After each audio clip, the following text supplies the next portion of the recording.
Hello guys, welcome to my channel. This is my first vlog with my friend. To look over so kante kumna apang puitong vlog hai mi go ni rizelo na like, share and subscribe slow na ano nay sun thai mas ni entertainment kani solo kante mo na loy mak pau loy mak mai pau mo na rina zao lo này nay rồi sau ni mày lù rồi na riêng mày khảo rộng mày lắp xong sau lâu thế mà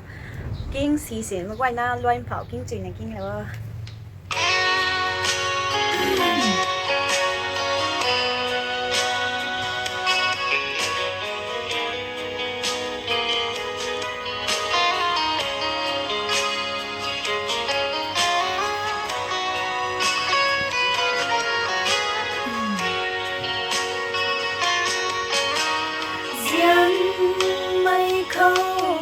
anong naggoy sa lâu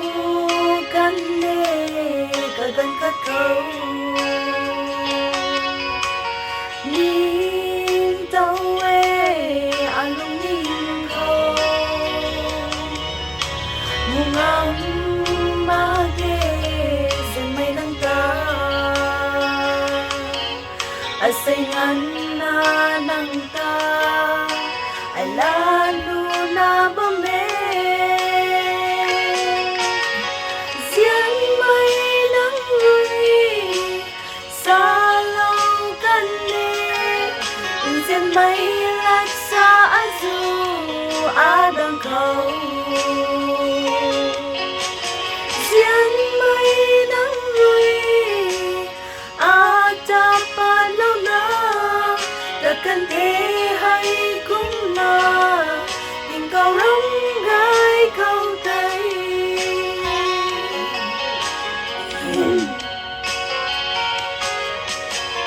ni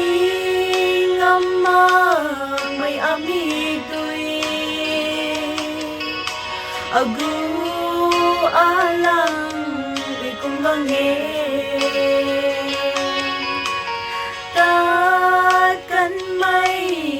gần quay ta mà cũng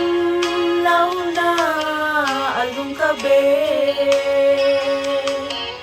ka ba may alung ta sum lâu ni may ma diyan may nang ơi sa lâu kan ne diyan may adang kau Diyan may nangoy at dapat lang na tatantihay kung na ikaw rong gai kau tay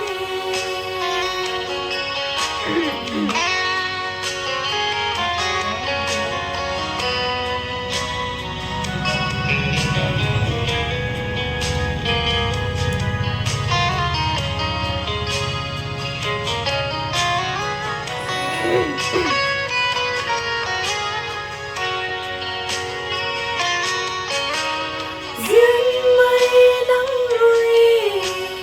sa laukan ni Diyan may laksa azu adang kau Diyan may nangoy at dapat lang na Takkan hay cũng na ikaw rong gai kau tay